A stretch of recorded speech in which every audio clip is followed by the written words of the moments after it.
Di masa sekarang ini, investasi menjadi hal yang sangat penting, termasuk untuk para milenial. Nah, salah satu instrumen yang aman untuk investasi adalah sukuk retail. Apa sih itu sukuk retail? Gimana ya cara belinya?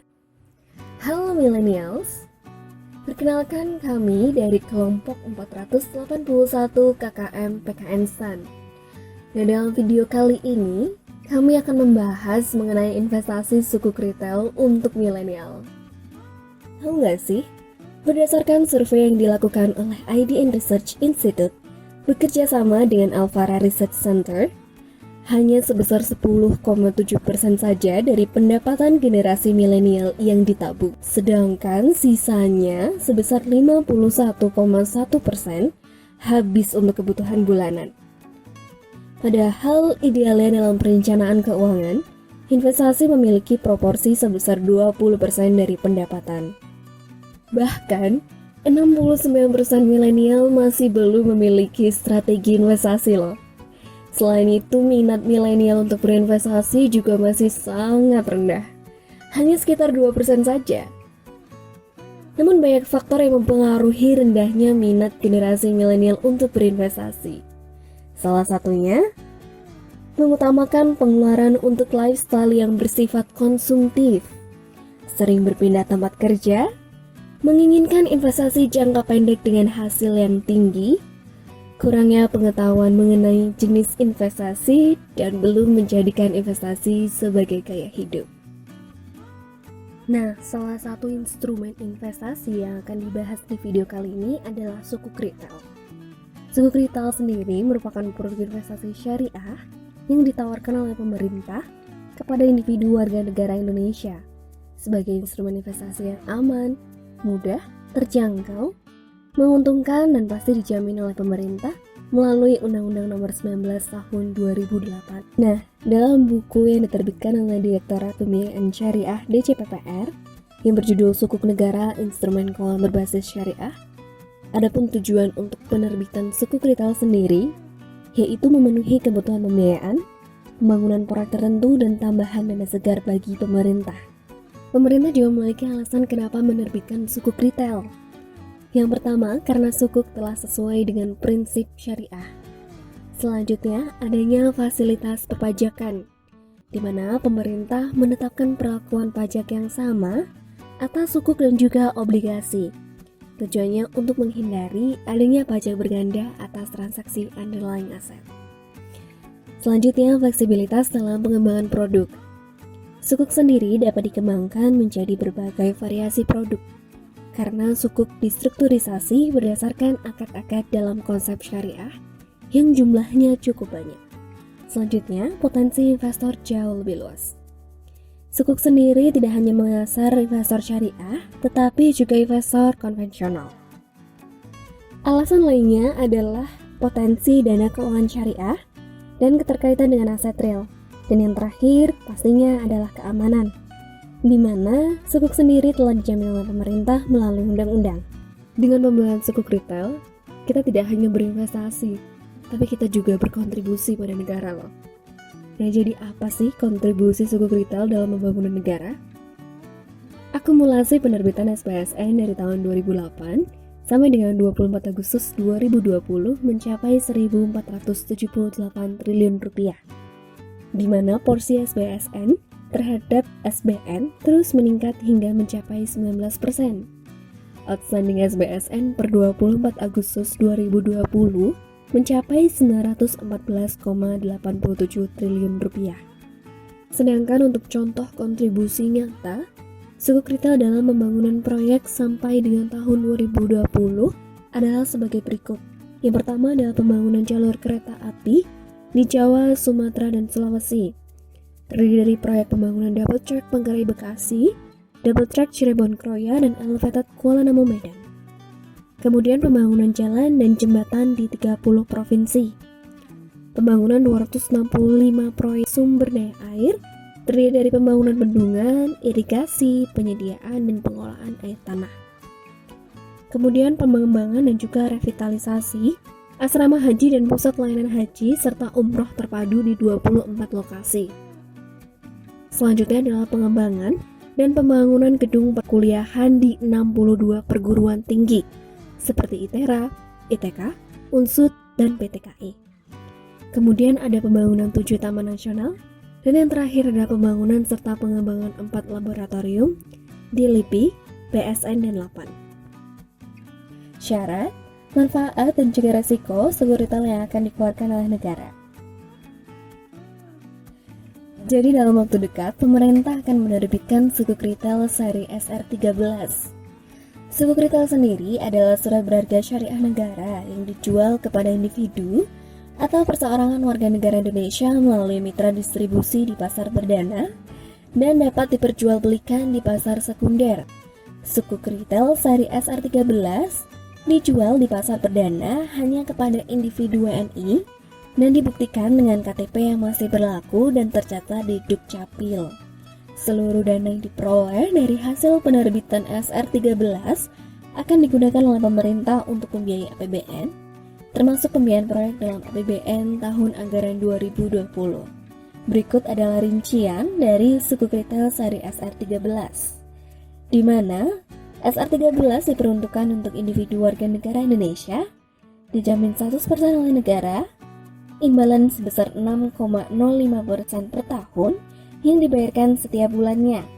Tenor investasi adalah 3 tahun, sesuai dengan syariah, yaitu akad ijarah aset to be leased, dapat diperdagangkan di pasar sekunder dengan minimum pemesanan 1 juta rupiah dan maksimum pemesanan 3 miliar rupiah.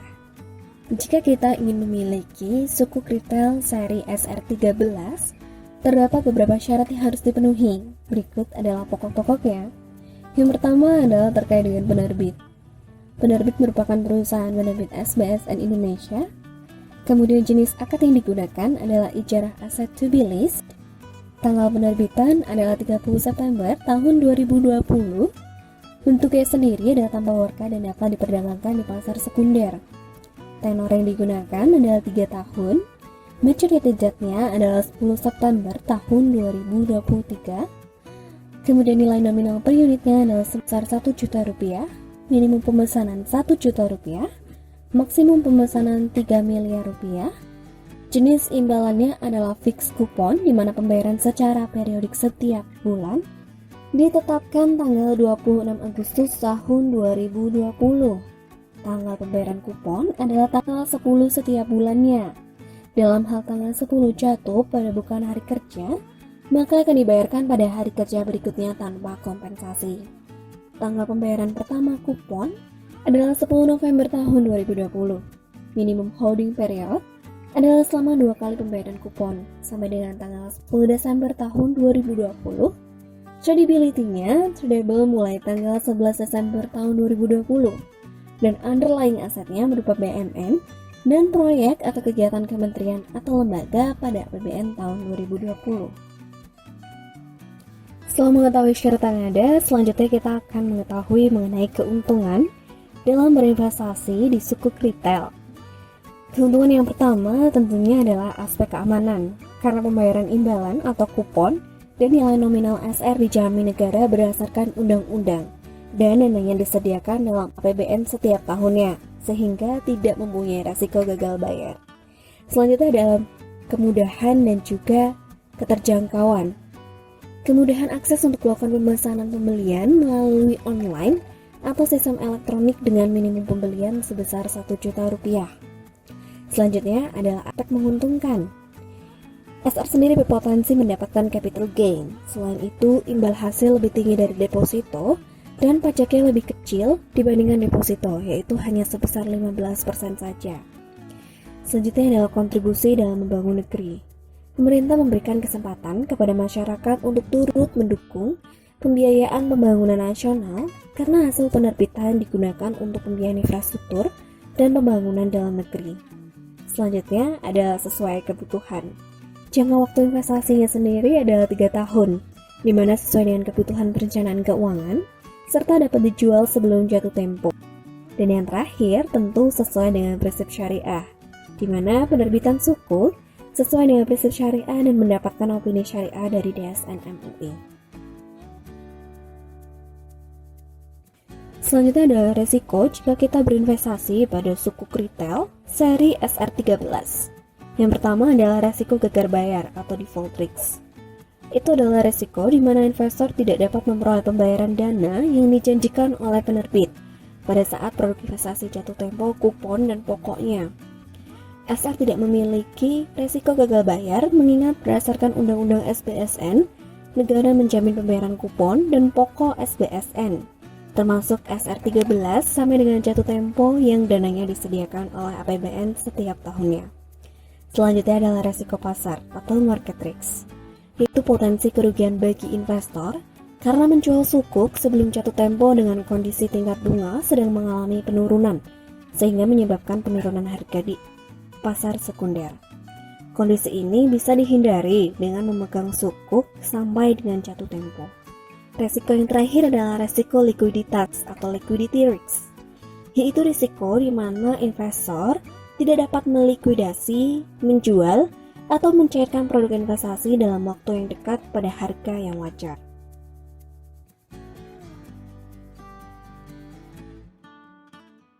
Nah, setelah mengetahui syarat, manfaat, dan juga risiko dari investasi sukuk retail, selanjutnya kita akan membahas perbandingan dengan investasi lain, cara pembeliannya, dan juga simulasi perhitungannya.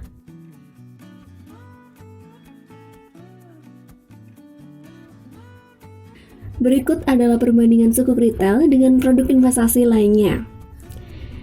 Dari aspek return atau imbalan, sukuk retail berupa imbalan setiap bulan, deposito berupa bunga, reksadana berupa kenaikan nilai aktiva bersih, dan saham berupa dividen. Sukuk retail terdapat pada pasar sekunder dan terdapat potensi untuk capital gain, sedangkan deposito tidak ada. Reksadana terdapat pada pasar sekunder dan potensi capital gain, dan begitu juga dengan saham. Selanjutnya untuk sukuk retail, deposito dan reksadana memiliki masa jatuh tempo, dan saham tidak memiliki. Untuk jaminan pemerintah, sukuk retail terdapat jaminan 100%, deposito maksimal 2 miliar, sedangkan reksadana dan saham tidak terdapat jaminan yang diberikan oleh pemerintah. Pajak yang dikenakan terhadap imbalan yang diterima oleh investor.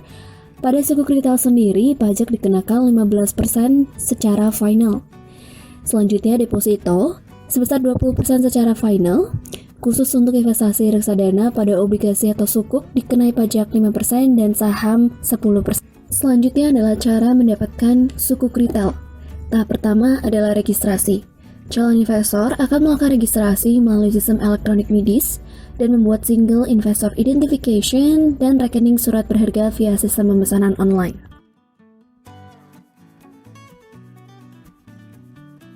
Selanjutnya adalah tahap pemesanan. Calon investor melakukan pemesanan melalui sistem elektronik MIDIS setelah membaca ketentuan dalam memo info. Verified order akan mendapatkan kode pemesanan, dan kode pemesanan akan menjadi kode referensi untuk penyetoran dana sesuai pemesanan. Ketiga adalah pembayaran. Pembayaran dilakukan melalui bank persepsi dengan berbagai saluran pembayaran seperti teller, ATM, internet banking, mobile banking dengan batas waktu yang ditentukan. Calon investor memperoleh kode, nomor transaksi penerima negara, dan notifikasi completed order via sistem elektronik MIDIS dan email yang terdaftar. Tahap terakhir adalah konfirmasi, di mana calon investor nantinya akan menerima bukti konfirmasi kepemilikan surat berharga negara via sistem elektronik MIDIS atau email yang telah didaftarkan sebelumnya. Perhitungan sukuk retail. Kasus yang pertama, Akbar membeli sukuk retail di pasar perdana sebesar 80 juta rupiah dengan tingkat imbalan 6,05% per tahun. Jika SR13 tidak dijual sampai jatuh tempo, maka hasil yang akan diperoleh adalah imbalan yang diperoleh sebesar 80 juta rupiah dikalikan dengan persentase imbal hasil 6,05% dikalikan 1/12 untuk mengetahui imbalan setiap bulannya. Hasilnya adalah sebesar Rp403.000. Nilai nominal atau pada saat jatuh tempo, maka Akbar akan menerima kembali nilai nominal sebesar Rp80 juta.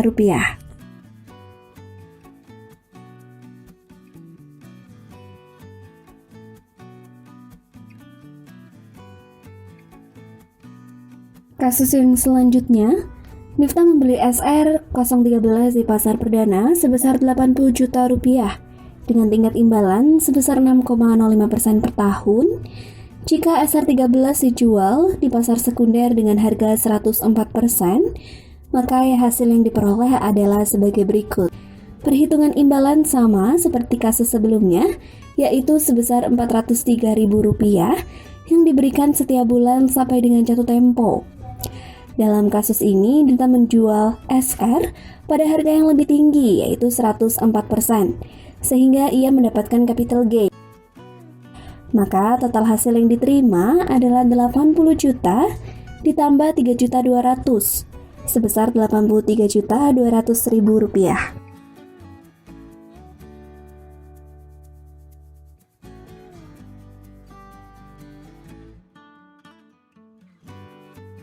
Kasus yang terakhir, Rahma membeli SR13 di pasar perdana sebesar 80 juta rupiah dengan tingkat imbalan 6,05% per tahun.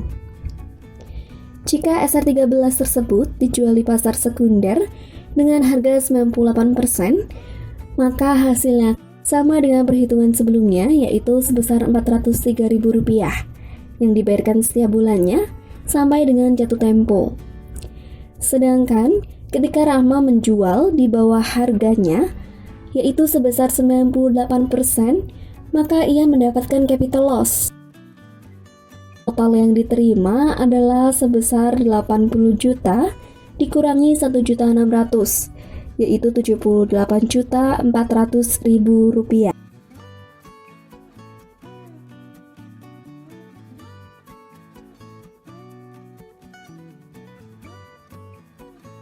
Jadi gimana millennials? Mulai tertarik kan untuk berinvestasi sukuk retail?